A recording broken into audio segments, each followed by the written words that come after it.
بسم الله، الحمد لله والصلاة والسلام على رسول الله و علی آله و صحبه و من والاه. بینندگان عزیز و گرامی، السلام علیکم و رحمت الله و برکاته. در خدمت شما بزرگواران هستیم با برنامه دیگری از مجموعه برنامه دفاع از سنت. همونطور که مستحضر هستید، ما در این مجموعه برنامه در مورد دفاع از سنت پیامبر اکرم صلی الله علیه و سلم صحبت کردیم. در ابتدا ما در مورد تدوین سنت، تصنیف سنت، جمع‌آوری سنت پیامبر اکرم صلی الله علیه و سلم، احادیث ایشون صحبت کردیم. در مورد شبهاتی که در مورد سنت وجود داره، کسانی که میان سنت پیامبر رو رد میکنن، احادیث رو قبول ندارند، در این مورد صحبت کردیم. در مورد مسائل روز مثل حکم شرابخوار، مثلا قصاص اگر پدری فرزند خودش رو بکشه، در این مورد صحبت کردیم. در مورد دیه زن صحبت کردیم. این مطالبی که در سنت پیامبر وجود داره. در مورد این که پیامبر اکرم صلی الله علیه و سلم سحر شده یا نشده، در این مورد صحبت کردیم. چون تمام این مسائلی هستند که خیلی ها به عنوان سوال مطرح میکنند که حکم واقعی و حکمی که در قرآن و در سنت وجود داره چی هست. ما هم سعی کردیم طبق سنت پیامبر اکرم صلی الله علیه و سلم به این مسائل جواب بدیم.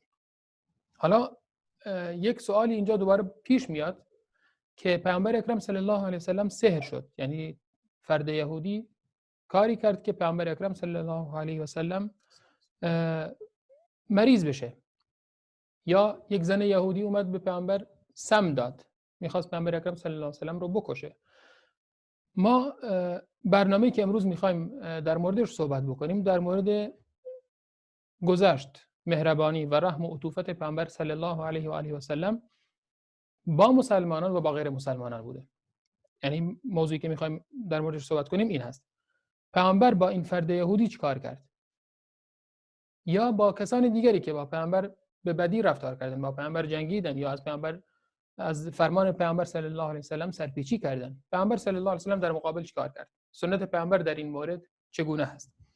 چون ما مطالبی که در مورد شبهات و در مورد این مطالب که به عنوان یک شبهه، به عنوان یک مسئله در مورد سنت مردم در موردش صحبت میکنن، ما این مسائل رو تقریبا تموم کردیم، به پایان رسوندیم. الان میخوایم یک جنبه دیگر از سنت پیامبر صلی الله علیه و سلم رو نشون بدیم. میخوایم بدونیم که خود پیامبر صلی الله علیه و سلم در موقف‌های مختلف چیکار میکردند، چگونه عکس العمل نشون میدادند. و امروز مثل ابتدا این برنامه رو میخوایم با رحم و مهربانی پیامبر صلی الله علیه و سلم شروع بکنیم که یکی از مطالب بسیار بسیار پر اهمیت هست در سنت ایشون. در اینجا ما سوال‌های رو از جناب دکتر مطرح می‌کنیم و منتظر جوابش خواهیم بود و به جناب دکتر اینجا عرض سلام و ادب می‌کنیم. خیلی خوش اومدین به برنامه و انشالله در مورد رحم و مهربانی و پیامبر صلی الله علیه و سلم برامون صحبت بکنید. و علیکم السلام و رحمت الله و برکاته. من هم خدمت شما و تمام بینندگان عزیز و گرامی عرض سلام و ادب دارم. جناب دکتر، پیامبر صلی الله علیه و سلم مثل تمام انسان‌ها در موقعیت‌های مختلف قرار می‌گرفت. کسانی با او بدرفتاری می‌کردند، ایشون رو زدند، دندونش رو شکستند در جنگ، کلاهخود در سرش فرو رفت، بیمار شد، سحرش کردند، بهش سم دادند، چندین بار خواستند که ایشون رو بکشند. همون افرادی که در مکه بودند، ابو سفیان و غیره، چندین بار به مدینه حمله کردند در جنگ احد، در جنگ احزاب، در موقعیت‌های دیگه. وقتی پیامبر صلی الله علیه و سلم تونست مکه رو فتح بکنه، با اونها چیکار کرد؟ میخوایم این جنبه از سنت پیامبر صلی الله علیه و سلم رو برامون روشن بکنید که پیامبر چگونه در این مواقع، در این موقعیت‌ها عکس العمل نشون میداد. بله، سوال بسیار بجایی است، اما یعنی مطالبی که شما میفرمایید به نظر من هر کدوم یک حداقل یک جلسه نیاز دارد. مثلا رفتارش با اهل مکه بعد از فتح مکه چگونه بود، با اون کسی که مثلا سحرش کرد ولی رسول خدا صلی الله علیه و سلم اولا نکشت، که ما تقریبا در اون هفته گذشته اونو بیان کردیم که رسول الله صلی الله علیه و سلم کاری به اون نداشت، دیگه اولا نکشت و همینجوری رهاش کرد. یا مثلا اون زن یهودی که فرمودی در جنگ خیبر یک گوشت مسمومی برای رسول الله صلی الله علیه و آله آورد و آن را خورد و اما رسول الله صلی الله علیه و از آن نجات پیدا کرد و باز هم او را نکشت. و اون همه مردمی که در مکه به او ظلم کردند و به او را اذیت کردند و از مکه بیرون کردند و تصمیم قتلش را گرفتند، اما رسول خدا صلی الله علیه و سلم هنگامی که مکه را فتح کرد فرمود به نظر شما من چگونه با شما رفتار میکنم؟ من چه انتظاری دارید؟ گفتن والله تو انسان نیکی هستید و فرزند انسان نیکی هم بودید. یعنی حتی پدر او هم و خانواده او را یک خانواده محترمی میشمردند. گفت هیچ کاری با شما نمیکنم، بروید، همتون آزاد هستید و نه قصد این دارم که شما را برده کنم، نه قصد این دارم که شما را اذیت کنم، انتقام بگیرم، نه انتقام بگیرم. همتون آزاد هستید و آزادی خود هر راهی را انتخاب کنید. اسلام را انتخاب کنید. راه اسلام را انتخاب نمیکنید، آزاد هستید. رسول الله این گونه رفتار میکرد. به همین خاطر پروردگار میفرماید من احساس میکنم این مقدمه برای مطالب بعدی خیلی ضروری است که ما ببینیم رسول خدا صلی الله علیه وسلم رحم و مهربانیش چگونه بوده، که حتی رحم و مهربانیش نه تنها برای اهل ایمان که خیلی زیاد بوده، برای دیگران هم یعنی این رحم و عطوفت ایشان شامل دیگران هم شده، که پروردگار میفرماید اعوذ بالله من الشیطان الرجیم و ما ارسلناک الا رحمة للعالمین. انما تو را نفرستاده ایم مگر اینکه رحمت باشید برای همه عالم. که ما گفتیم عالم کاملترین و بهترین معنای عالم این است، یعنی ما سوی الله، غیر از الله میشه عالم. چه عقلا چه غیر عقلا و چه تمام نظام هستی. و حتی رسول خدا صلی الله علیه و سلم با حالا مثلا کسانی هستند در مورد حقوق بشر سخن میگویند، ولی در واقع در مورد حقوق این هستی و تمام این کون و این هستی دارای حقوق است و اسلام حقوق همه هستی را در واقع در نظر گرفته و حق همه را داده است. و همین خاطر پروردگار فرمود ما تو را نفرستاده ایم مگر به عنوان اینکه رحمت باشید برای همه عالم، للعالمین. در آیه بعدی مثلا در سوره توبه، آخرین تقریبا آیه سوره توبه، میفرماید لقد جاء اعوذ بالله من الشیطان الرجیم لقد جاءكم رسول من انفسكم عزيز عليه ما عنتم حريص عليكم بالمؤمنين رؤوف رحیم. میگه حقیقتا ما رسولی به سوی شما آمده که از خود شماست، خیلی برایش سخت است که شما در سختی و مشقت قرار بگیرید. یعنی هر چیزی باعث مشقت باشد برای شما او برایش سخت است، حتی به شما دستور نمیدهد.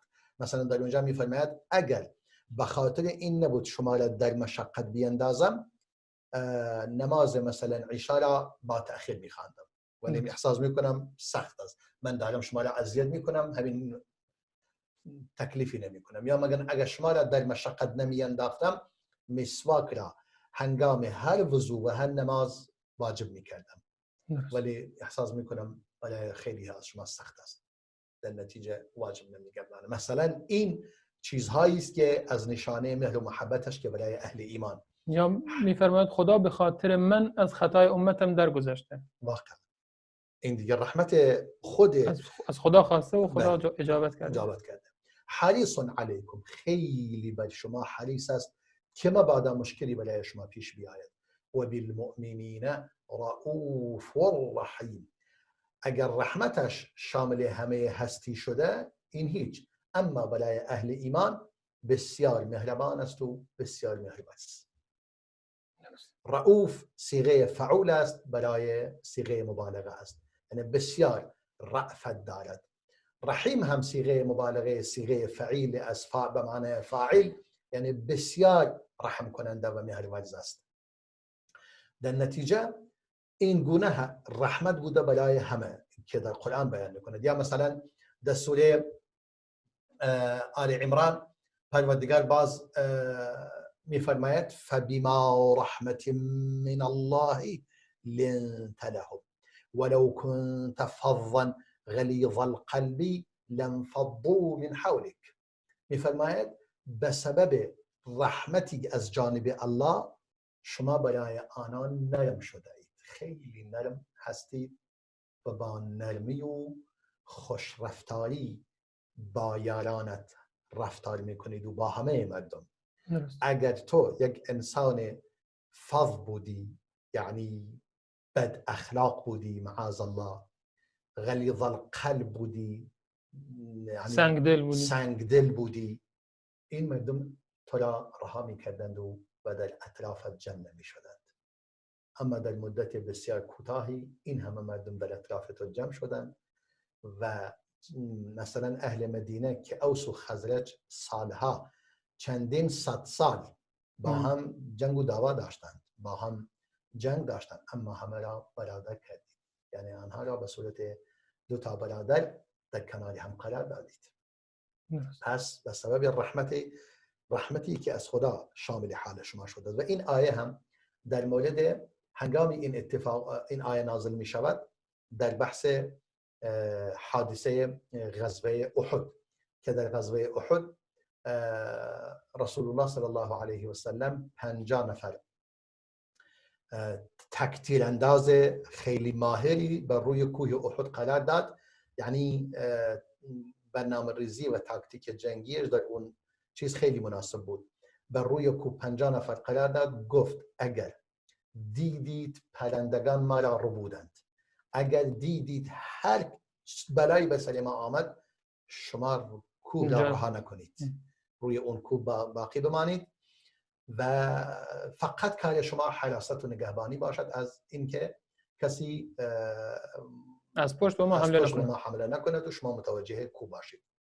اونا هم گفتن خیلی خوب، ولی عملا وقتی که در ابتدای جنگ کافران میدان را معرکه را رها کردند و فرار کردند و پا به فرار گذاشتند، اون مسلمانان هم تعدادی از آنان، فرمانده آنان که عبدالله بود، عبدالله ابن جبر، راضی نبود، گفت رسول الله به ما دستور داده، ولی تعدادی گفتند دیگه تمام شد، جنگ تمام شد و همه چی تمام شده.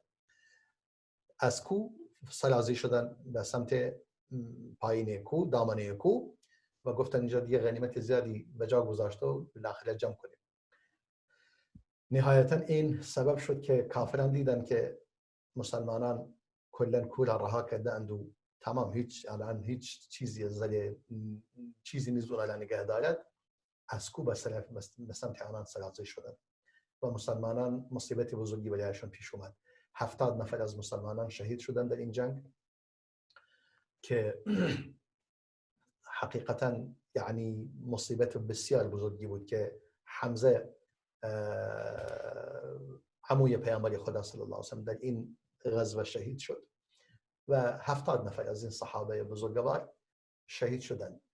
حالا پروردگار یعنی بعد از مدت کوتاهی این مسلمانان دیگه معرکه را فرار کردند در جنگ، یعنی در غزوه احد که فرار کردند.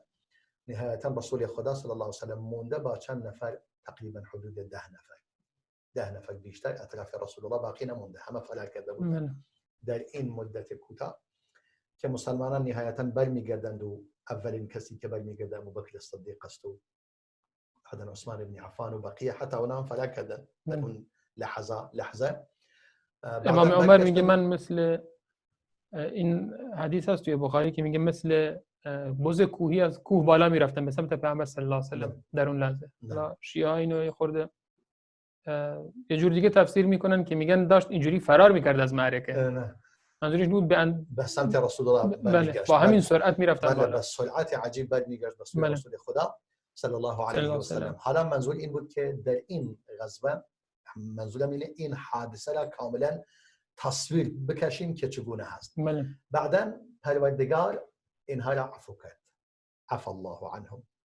پروردگار همه اینها را عفو کرد و مورد گذشت قرار داد، چون برگشتند و توبه کردند با وجود اینکه سبب هم سبب شدن که رسول خدا صلی الله علیه و سلم این کلاه خود روی گونه هایش پایین برود، دندانش شکسته بشود، دندان مبارکش، سر مبارکش خونالود شد در این غزوه و تقریبا به نحوی قضیه شایع شد که رسول خدا هم شهید شده.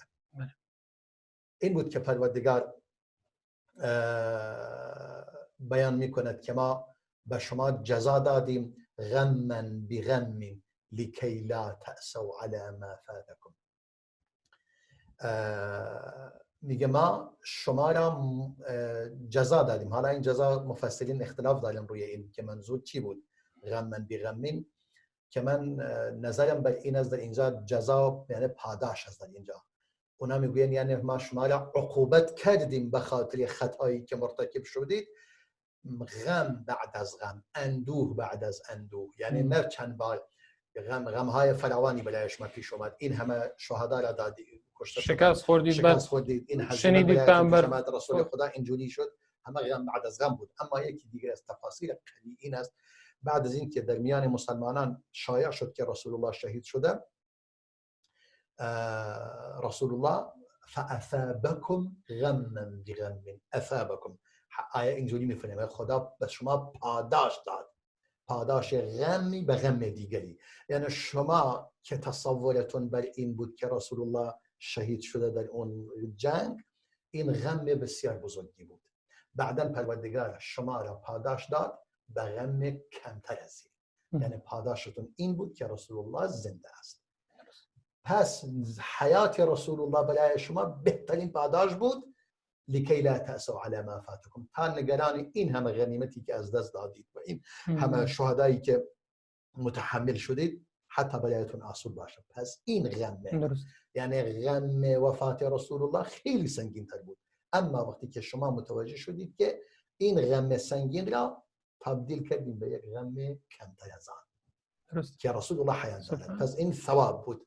حالا بعد از تمام این مشاکل رسول الله صلی الله علیه و سلم این مسلمانان را بخشید و خدا فرمود این چجوری تو اینا را بخشیدی؟ این است به سبب این بود.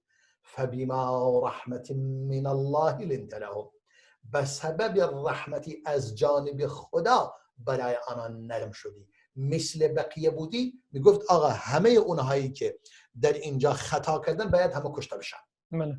اینجوری رفتار میکنن امروزی. بله دیگه، در جنگ 8 سال ایران عراق خمینی دستور داد که فرماندهانی که مرتکب این خطا شدن و ما جنگ رو باختیم باید اعدام بشن. بله همین، یعنی در اون ابتدای جنگ اینا رو اعدام کردن. ولی رسول خدا صلی الله علیه و سلم با صحابه اینجوری رفتار نکرد. درست.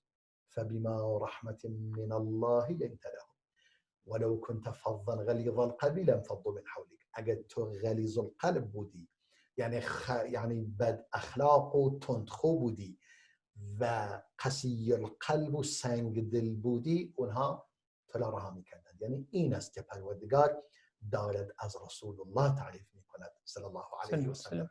همچنان که بیان میکند و انک لعلی خلق عظیم، یعنی این صفاتی که برای پیامبر بیان شده صلی الله علیه و سلم در قرآن برای هیچ کدوم از پیامبران بیان نشده و هیچ کدوم از پیامبران به لفظ یا ایها الرسول و یا ایها النبی اسمشون آورده نشده.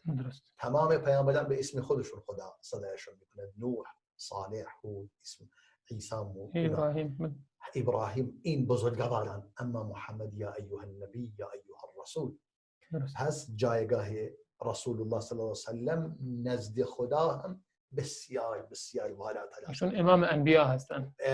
بله، هرچند خودش گفتم منو بر کسی از انبیا تفضیل ندهید. خودش راضی نبوده که بگوید مثلا محمد از فلانی بزرگتر است. لا تفضلونی علی احد من الانبیاء، لا تفضلونی علی احد، بر هیچ کدوم منو برتری ندهید. چون یک بار یک مسلمانی که با یک یهودی با هم دعوا میکردند فرمود قسم به کسی که محمد را بر موسی برتری داده.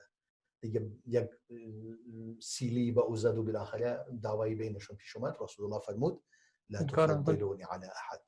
آخه یهودی گفت قسم به کسی که موسی را بر تمام دنیا برتری داد. مسلمان هم عصبانی شد، سیلی زد و گفت خدا محمد رو بر بله گفت حتی بر حتی محمد بر هم محمد. منظورش همین بود. بله کاملا. منظر این بود که رسول الله فرمود اگر قرار بر این باشد تفضیل انبیا سبب این شود که با هم دعوا کنید، ابدا این کار نکنید. چون سبب وقتی که میشه که به خاطر همین همه که رسولان خدا هستند و بهترین بندگان و فرستادگان خدا هستند، پیامبران دیگه افرادی ویژه‌ای هستند، مختار برگزیده هستند. حالا فقط کمی یکی از دیگری خدا فرموده فضلنا، یعنی تلك الرسل فضلنا بعضهم على بعض، این پیامبران بعضی از بعضی دیگر برتری داده ایم. کلام خداست، ولی ما نمیگوییم این یکی باز اون یکی. خدا تعیین نکرده کدوم یکی از کدوم یکی برتر است. ما با قرائن و شواهد و دلائل این را میدونیم. منظورم این است اینکه رسول الله صلی الله علیه و سلم این مهربانی و رحمتی که دارد، پروردگار در جاهای مختلف با آن اشاره میکند. و انک لعلی خلق عظیم در جاهای مثلا در قرآن در مورد رسول الله فرموده صلی الله علیه و سلم. حالا اینا مواردی بودن. یک موردی که حدیثی که در این زمینه میخوام مثال بیاورم برای رحمت پیامبر صلی الله علیه و سلم، این حدیثی است که امام بخاری و امام مسلم آن را روایت کردند و امام احمد بن حنبل و همچنین امام بخاری در ادب المفردش هم آورده و در صحیح بخاری و صحیحش هم آورده. امام ابو هریره میفرماید طفیل بن عمرو الدوسی و یارانش بر پیامبر خدا وارد شدند صلی الله علیه و سلم، گفتند ای رسول خدا این دوسا قد کفرت و ابت. گفت ای رسول خدا، اینا خودشون به قوم خودشون میگویند، میگه ای رسول خدا قبیله دوس کافر شده و امتناع کرده که ایمان بیاورد و امتناع می‌ورزد از ایمان آوردن. فدعو الله علیها، ای رسول خدا علیه اینها دعا کن، علیه اینها. فاستقبل رسول الله صلی الله علیه و سلم القبلة، رسول الله به سمت قبله استاد و رو به قبله استاد و دستان مبارکش را بالا برد و رفع یدیه، دو تا دستش را بالا برد و فظن الناس انه يدعو علیهم، مردم گفتن الان دیگه شروع میکند به دعای شر بر اینها. اما فقیل هلك الدوس، دیگه گفتن دیگه تمام، الان تمام دوس نابود می شود اگر رسول خدا علیه اینا دعای کند. اما رسول خدا فرمود اللهم اهد دوسا وأتی بهم، ای پروردگارا قوم دوس را هدایت کن و آنان را بیاور به سوی ما، به سوی اسلام و به سوی دین. و همان شد که مسلمان شدند و همگی آمدند به سوی رسول خدا صلی الله علیه و سلم. این است که رحم و عطوفت پیامبر با وجود این که مردم یعنی از او خواستن که این کارو کنند و خود همون قبیله، یعنی زجری که از دست اینا دیدند و مشکلاتی که از دست قبیله خودشون دیدن، آمدن پیش رسول خدا. اینا مسلمان شدن این قسمت، اما رسول الله نه صلی الله علیه و سلم او پیامبر رحمت است و اون رحمت را میخواهد. اینی لکم ناصح امین تقریبا گفته تمام انبیاست برای قوم خود و قوم خود همه میگویند ما برای شما دلسوز هستیم. این اردت الا الاصلاح ما استطعت، این پروردگار از زبان صالح بیان میکند. من هیچ چیزی ندارم، یعنی قصد اصلاح دارم تا توان داشته باشم. این اردت الا الاصلاح ما استطعت. و همه برای آنان ناصح امین بوده اند، ناصح بوده اند، دلسوز بوده اند، امین بوده اند و همه قبول داشتند. به همین خاطر در حدیث صحیحی که امام مسلم روایت میکند از ابو هریره، اگر میشه کوتاه بفرمایید چون وقت میان برنامه رسیده. بسیار خوب. این حدیث یک حدیث کوتاهی امام ابو هریره رضای خدا به او گفته شد ای رسول خدا دعا کن بر مشرکین، یعنی علیه مشرکین. بله. مردم همیشه میگن بر علیه، این غلط است. نه. بر خودش به معنی علیه هم یعنی علیه دیگه دوتا علیه نه. یعنی گفتن ای رسول خدا علیه مشرکین دعا کن یا بر مشرکین دعای شر کن. فرمود اینی لم ابعث لعانا، من که فرستاده نشدم که نفرین کنم و بسیار نفرین کننده باشم. حالا این دیگه جوابی برای روافض که کارشون نفرین است. و انما بعثت رحمتا، بلکه من به عنوان رحمت مبعوث شدم، پیامبر رحمت هستم. سبحان الله اکبر ولله الحمد. این امام مسلم روایت میکند و امام بخاری در ادب المفرد هم این حدیث رو روایت. ماشاءالله، جزاک الله خیر جناب دکتر. بینندگان عزیز و گرامی، در اینجا ما یک میان برنامه کوتاه میبینیم و خدمت شما بزرگواران برمیگردیم پس و ما باشید تا پس از دیدن میان برنامه. خداوندا نگاهم کن، چقدر دور است و جا ماندم. همه اهل دلان رفتند، من از یاران جدا ماندم. ز بس غرق گناه بودم، به غفلت فرصتم کم شد. به خود چون آمدم دیدم، مرا یک نقطه عالم شد. در آن یک نقطه جایی نیست برای زندگی کردن. تمام است فرصتم یا رب برای بندگی کردن. ولی هرگز نمی بازم امیدم را به این زودی، به امیدی که دریابی مرا از کام نابودی. هنوز هم روشن است شمع امیدم کنج این خانه، ز جام رستگاریم بنوشان یک دو پیمانه.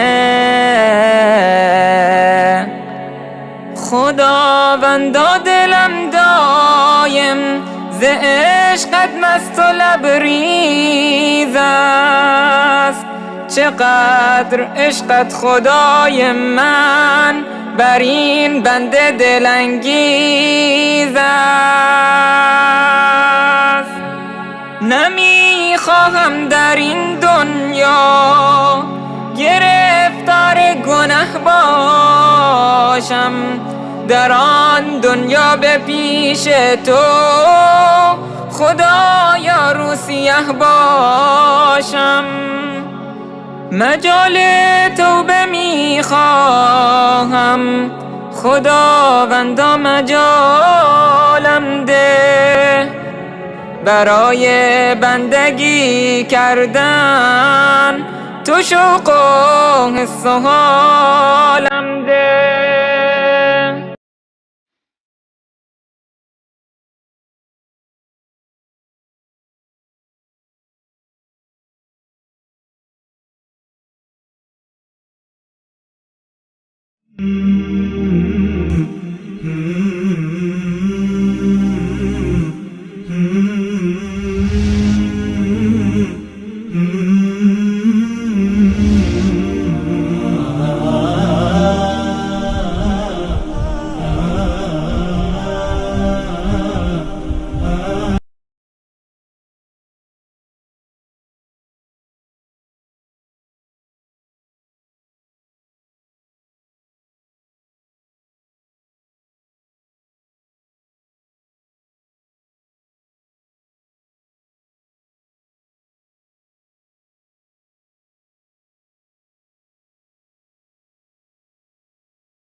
ای که ما او را زنده گردانیدیم و برایش نوری قرار دادیم که در پرتو آن در میان مردم راه می رود، مانند کسی است که در تاریکی به سر میبرد و نمیتواند از آن بیرون بیاید. این گونه کارهای کافران برایشان آراسته شده است.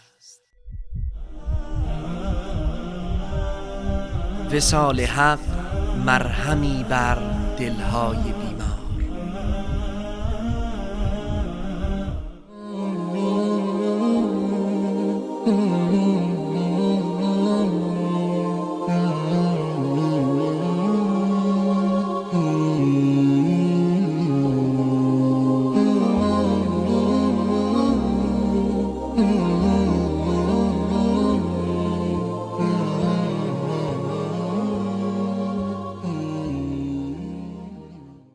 با سلامی دوباره خدمت شما بینندگان عزیز و گرامی، در خدمتتون هستیم در برنامه دفاع از سنت و موضوع برنامه امروزمون گوشه‌هایی از مهربانی پیامبر اکرم صلی الله علیه و سلم در سنت. جناب دکتر، شما در مورد چندین موقف صحبت کردید که پیامبر صلی الله علیه و سلم خیلی با مهربانی رفتار کردند. قوم دوس اومدن و گفتن این پدران و فرزندان و پسر عموهای ما ایمان نمیارن، بر علیه اونها دعا کن.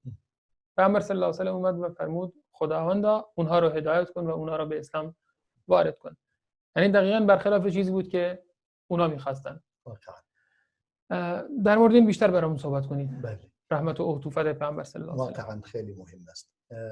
و امام ابو هریره حدیث دیگری برای ما بیان می‌کند، یعنی امام ابن عساکر و امام دارمی این حدیث را با سند خود از امام ابو هریره روایت می‌کنند که فرمود رسول خدا صلی الله علیه و سلم فرمود ای مردم، ایها الناس، انما انا رحمت مهدات.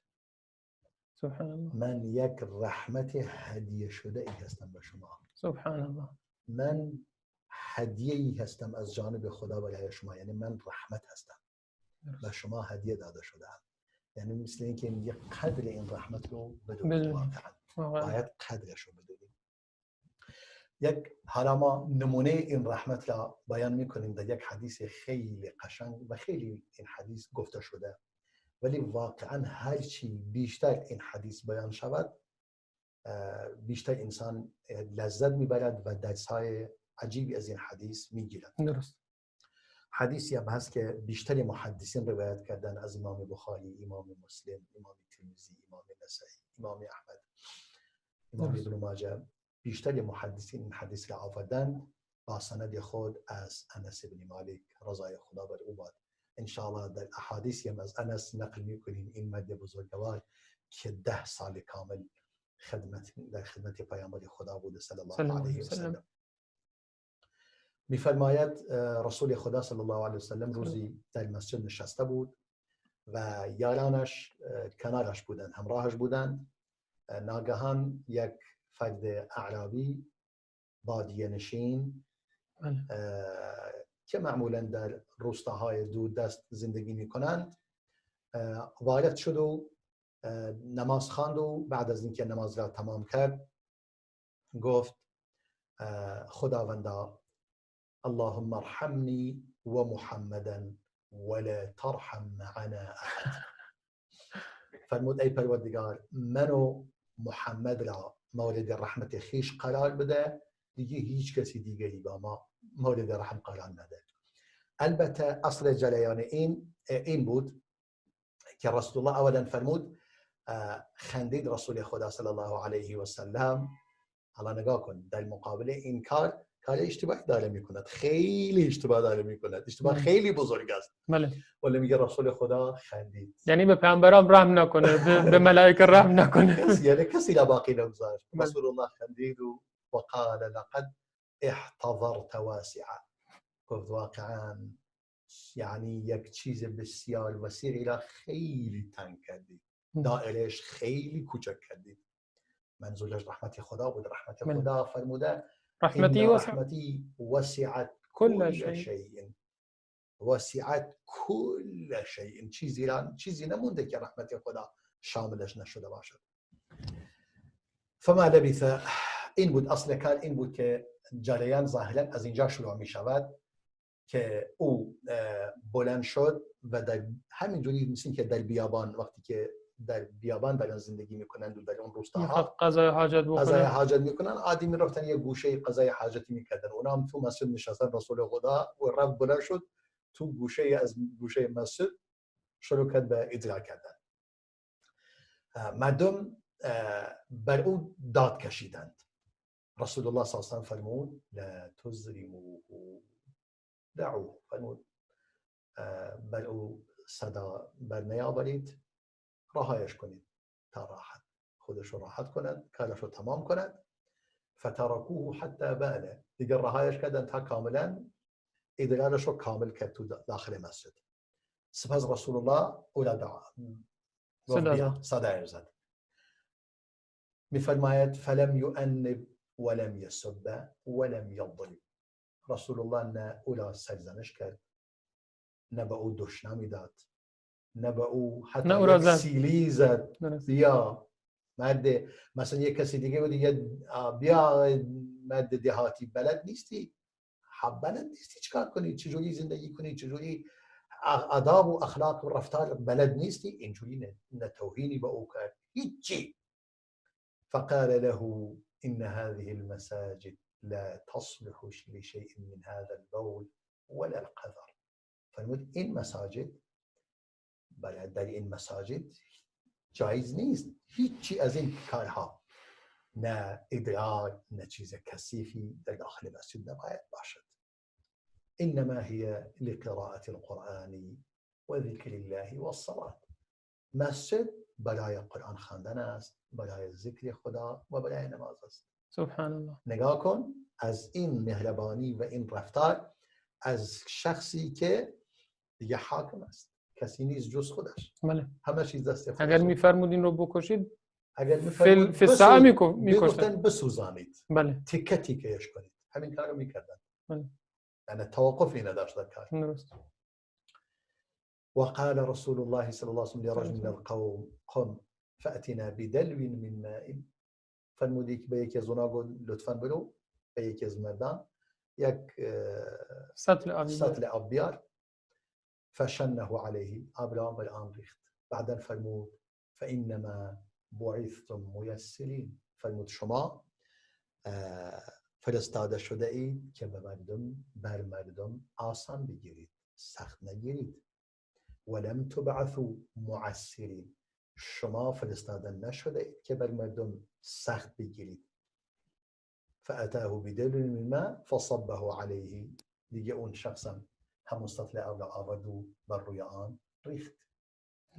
این رفتار رسول خدا بود صلی الله علیه و سلم با یک انسان نادان. نه اجازه داد کسی به او توهین کند، کسی به او ظلم کند، یا خودش کوچکترین کلمه‌ای که بیانگر کمترین تحقیری باشد برای این شخص به کار نمیبرد. یعنی این میشه یک کتاب در مورد آن. واقعا یک کتاب. حتی فرمود بذارید ادرارش رو تموم کنه. یعنی قطع نکنید ادرارش رو. دیگه تا شروع کرده دیگه فرقی نمیکنه. الان دیگه ادرار یک قطره باشه و یک لیتر باشه فرقی نمیکنه. جا همون جا در میکنه، مشکلی نیست. و البته مسجد رسول خدا هم صلی الله علیه و سلم فرش نداشته، بلکه یک تقریبا شنو ماسه بوده دیگه. آب میریختید میرفت پایین، هیچ مشکلی نداشته از این لحاظ. ظاهرا بعضی از علما میگن این فرد که بعد گفت خدا به من و به پیامبر رحم کنه به کسی دیگه رحم نکنه، منظورش همین اصحابی بود که اونجا بودن می‌خواستن اذیتش کنن. بله.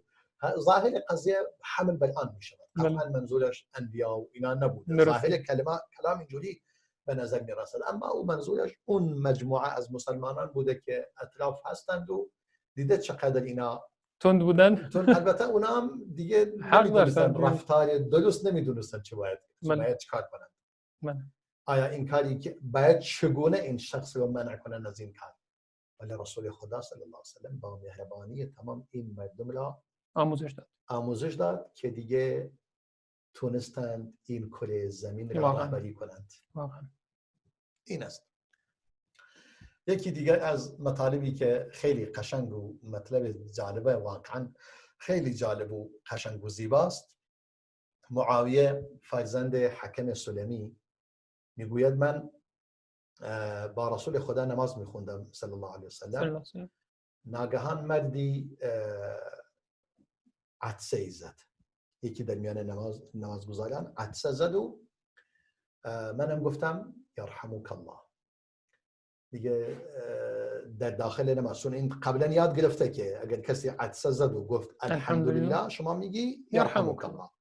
ظاهر قضیه این است که این شخص هم الحمدلله گفته. بله، چون اشکال نداره. بله. الحمدلله گفتن الحمدلله طبق این حدیث مانعی ندارد. بله. طبق این میگه منم گفتم یرحمک الله. میگه فرمانی القوم بابصارهم، دیدم تمام مردم به نحوی دارن به سمت من نگاه میکنند و انگار چیز خیلی عجیب و غریبی مرتکب شدم. گفتم و فکر امیه، مثل اینکه مادرم مثلا به داغم بنشیند، مادرم بمیرد، چنین چیزی. گفتن ما شأنکم تنظرون الیه، چه شده؟ چرا؟ یعنی خودش داره در نماز شروع کرده به حرف زدن. بله. گفت چه شده؟ چرا به من اینجوری نگاه میکنی؟ فجعلوا يضربون بأيديهم على أفغافهم. یعنی این دفعه اینا بدتر، یعنی وقتی که اون فقط یرحمک الله گفته بود، مردم نگاه کردن که وقتی دید مردم دارن بهش نگاه میکنند و عجیب و چرا دارن نگاه میکنین چی شده؟ هنوز اشکال نداشتن، یعنی مثلا در نماز میتونست نگاه کند، این ور اون ور کند. در حدیث داریم. بله. میفرماید وقتی که این آیه نازل شد و قوموا لله قانتین، دیگه ما سکوت کردیم، وگرنه اصلا در نماز با هم دیگه صحبت میکردیم. امروز چیکار کردی، چیکار نکردی، چه شد، حل میزدیم، نگاه میکردیم، این ور نگاه میکردیم. اونا هم در نماز کاملا به اون نگاه کردند، یعنی منع نشدن در از این کار. بله. میگه آقا دیدم دیگه اینا مشخصه، بقیه میدونستن که نباید صحبت کنن، صحبت کردن دیگه اجازه نداشتن. میگه فجعلوا يضربون بأيديهم على افخاذهم، شروع کردن به روی رانهای خودشون میزدن که بابا حق نزن دیگه، کار نسه. دیگه وقتی که اینم دیدم میخواهند منو ساکت کنن، دیگه من ساکت شدم. دیگه این دفعه متوجه شدم که میخوان من حق نزنم. گفتم مشکلی نیست. هنگامی که رسول الله صلی الله علیه و سلم نماز تمام شد میفرماید فبی ابی هو و امی، پدر و مادرم فدایش باد. دیگه مشخصه چی داره میفرماید. اینو معاویه میفرماید. بله، معاویه سلمی میفرماید ما رأیت معلما قبله ولا بعده احسن تعلیما منه. گفت من هیچ معلمی قبل از او و بعد از او ندیدم که بهتر از او تعلیم دهد. الله اکبر. والله ما کهرانی ولا ضربنی. و خدا سوگند چهرهش از من ترش نکرد و منو نزد، ولا شتمنی، به من دشنامی هم نداد. آخر اینجا باشد مثلا کسی میگه مگه نمیفهمی؟ حداقل اینو میگوید. بله.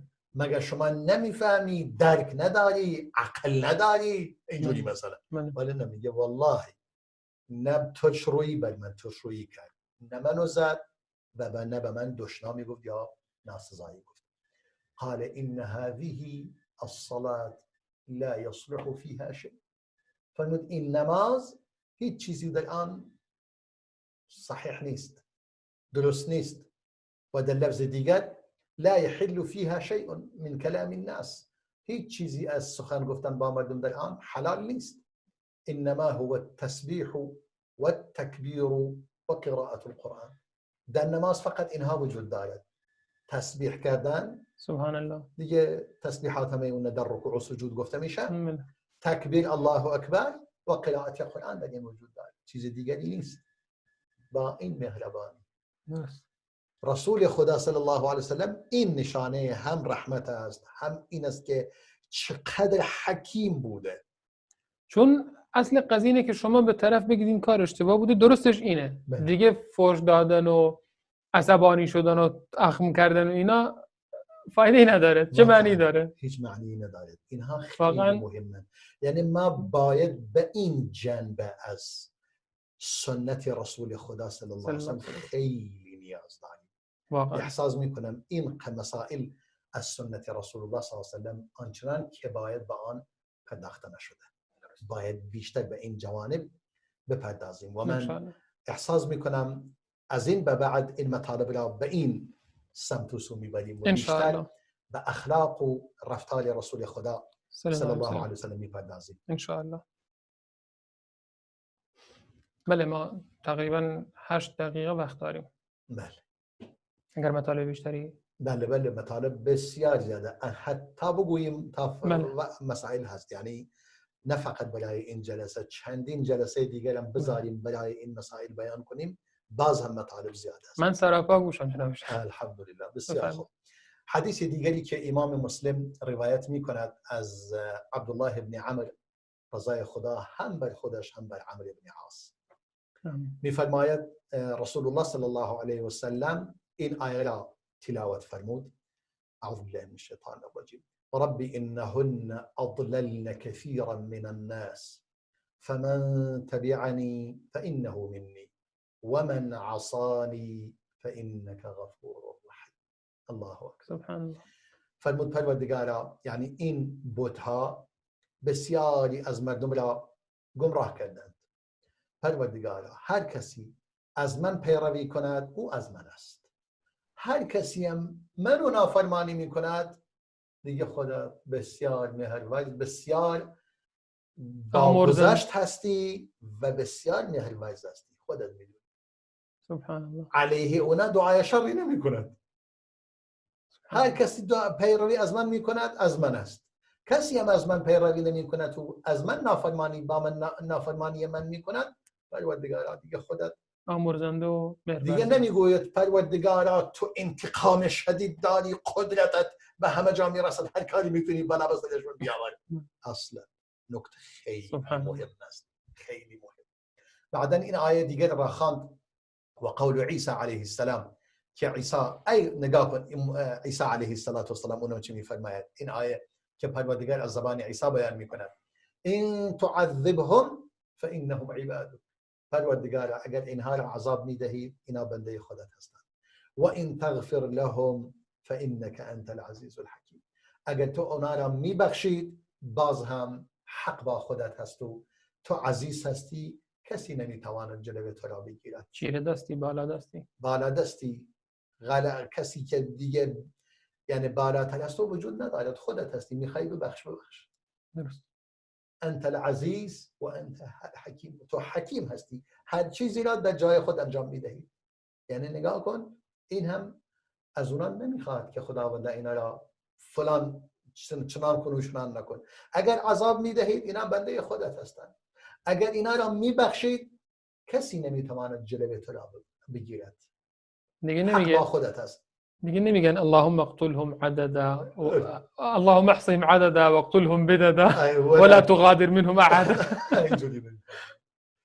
خداوند اینا را بکش. بعد میگه فرفع رسول الله صلی الله علیه و سلم، در این حال که این آیات را میخوند دستانش را بلند کرد و دو تا دست و فرمود اللهم امتی امتی و بکا. فرمود ای پروردگارا بداد امتم برس، بداد امتم برس و گریه کرد. فقال الله عز وجل يا جبريل اذهب إلى محمد وربك أعلم فسأله وما يبكيك. جبريل فرمود یعنی پروردگار فرمود ای جبريل برو پیش محمد، در حالی که پروردگار خودش به همه چیز دانا است، از او سوال کن، چون جبريل نمیدونه ولی چون گریه میکنه، از او سوال کن چرا گریه میکنی. فأتاه جبريل عليه السلام فسأله. جبريل آمد و سوال کرد، فأخبره رسول الله صلى الله عليه وسلم بما قال. رسول الله جوابش را داد و جواب جبريل را داد برای چی؟ برای امتش. و هو اعلم، و پروردگار خودش میدونه که برای چی گریه میکند. فقال الله يا جبريل اذهب إلى محمد فقل له إنا سنرضيك في أمتك ولا نسوك. فرمود ای جبريل، پروردگار فرمود برو پیش محمد صلی الله علیه و سلم بگو که ما تو را راضی میکنیم در مورد امتت و قطعا تو را بد حال نخواهیم کرد. یعنی کاری نمی کنیم که نگران بشید، یعنی کاری میکنیم که راضی شوید. این رحم و شفقت رسول خداست صلی الله علیه و سلم. یعنی در این حدیث فواید بسیار زیادی میشه ازش بفهمیم. یکی این مهربانی رسول خدا صلی الله علیه و سلم که در اوج همه آن هست. یکی دیگر این که انسان باید، یعنی این که رسول الله تا چه حد به امت خودش توجه میکرد و آنها را فراموش نمیکرد. اینجوری نبود فقط در فکر خودش باشد مثل حکام امروزی هر کی ایمان بیاره نمیاره چشاش درات. اینجوری نبوده. بله. و این است که سنت است این انسان هنگامی که دعا میکند دستانش را بلند کند. از این حدیث این به واضحی فهمیده می شود. و یکی دیگر مژده بسیار بزرگی برای این امت که پروردگار رسول الله را در حق آنها یعنی راضی می کند، در حق امتش راضی می کند. یعنی این دیگه مشخص است که لطف پروردگار شامل حال این امت در واقع شده است. واقعا پیامبری که در جنگ احد این همه سختی دید، در جنگ احزاب این همه سختی و ترس بر مسلمانان غالب شد، هنوز راضی نمیشه که وقتی که میرن مکه رو فتح میکنن راضی نمیشه که انتقام بگیره از اونها، از کافران انتقام بگیره. حالا امتی که هرچند مرتکب گناه هم شده باشه، آیا پیامبر راضی که این امت وارد جهنم بشن، عذاب داده بشن؟ هم مسئله افکی که برای خانواده سبحان الله، این دیگه به نظر من از همه اینا سخت‌تر بود. واقعا خیلی سخته. اتهام چون رسول الله صلی الله علیه و سلم دیگه خیلی برایش سخت بود. گفت امتی چگونه یعنی میتوانند یعنی راضی شوند، یعنی کسی حاضر باشد که به خانواده رسول خدا تهمت بزند. فرمود والله ما رأیت منهم شرا، یعنی ما علمت منهم الا خیر، هیچی از آنها نمیدونم از خانواده خودم جز نیکی. این هم جواب روافض هست. بله. و در این حدیث هم ان شاء الله به این مطلب میپردازیم. یعنی حتی اونایی که به رسول الله به خانوادهش اتهام وارد کرده خونه را نکشت. درست. فقط این که رسول خدا در قرآن بیان شده بود که اینها باید چیکار کنند؟ حد قذف به آنان زده شد، 80 ضربه شلاق تازیانه بس برای اون کسانی که دست اصلی داشتن. بله. یعنی اونا هیچ کدوم اینا کشته نشدن که. درست.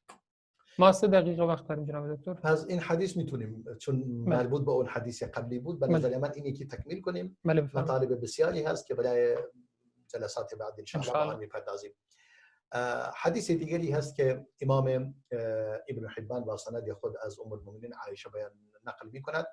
میگه رسول خدا را دیدم صلی الله علیه و سلم، خیلی خوشحال بود. گفتم ای رسول خدا برای من دعای خیر کن.